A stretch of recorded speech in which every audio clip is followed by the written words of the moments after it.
While we discuss orthodontic diagnosis and treatment planning, the evaluation of teeth and their supporting structures, the stomatognathing system per se, is significant in terms of not only its static evaluation but also its functional examination. Functional examination forms a very basis of the requisite information while designing a treatment plan for this functional organ system, that is the stomatognathing system.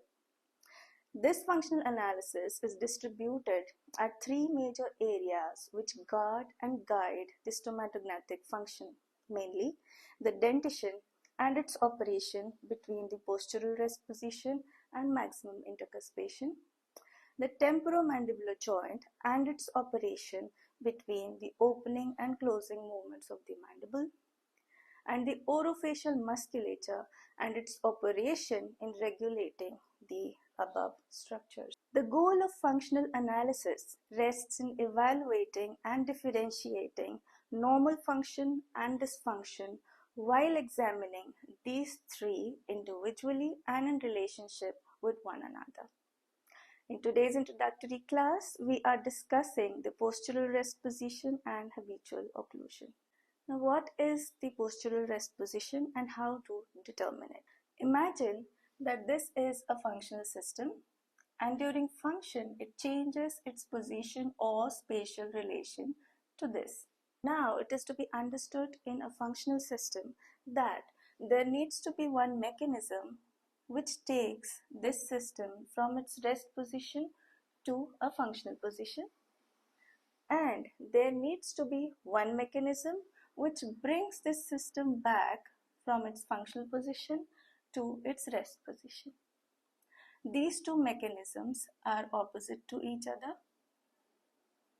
That is, one mechanism which is synergistic brings the functional system to its functioning position, and another mechanism which is antagonistic and brings this functional system back from its functional position to its original or resting position. So these two mechanisms are referred to as the synergists and antagonists in the orofacial functioning system in discussion, and are constituted by a certain group of muscles delivering a certain action during function.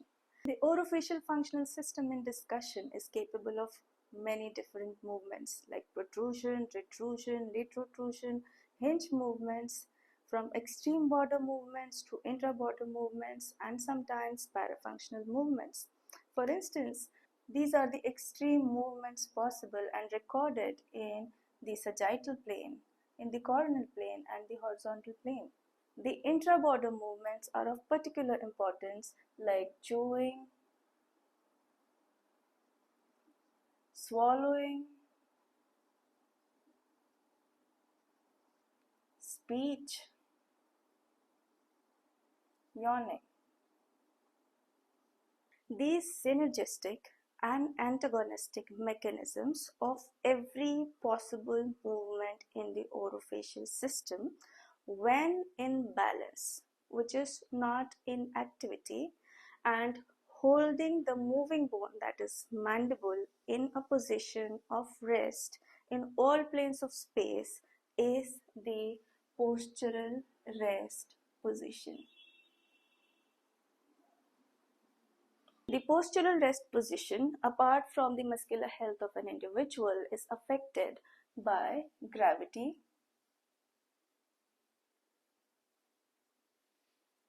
fatigue,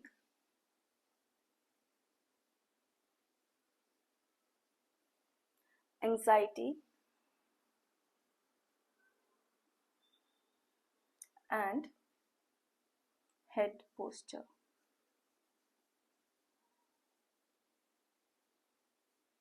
While determining the rest position, a standardized protocol is to be followed.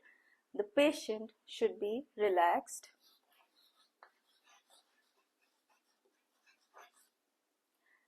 Patient should be sitting upright.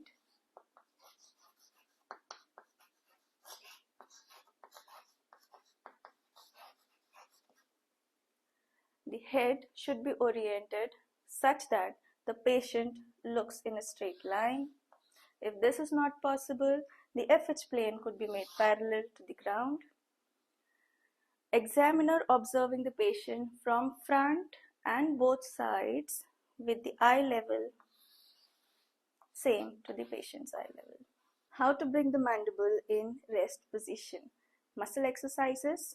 A tapping test can be carried out by holding the chin and passively opening the mandible with constantly increasing the frequency and asking the patient to stay calm and relaxed. Then there are other methods like the phonetic method, in which the patient is asked to pronounce certain words or consonants repetitively like M, and closely observing the mandible as it returns to the resting position after the exercise. Then command method, wherein the patient is commanded to perform certain functions, for example swallowing repeatedly, and as the function and the exercise gets completed, observe the mandible as it goes back to the postural rest position. Then non-command method, wherein the patient is distracted as the observer talks to the patient, unaware of which type of examination is being carried out, and during the process, the patient as well as the orofacial musculature, it relaxes and the observer can find an opportunity to determine the resting position of the mandible.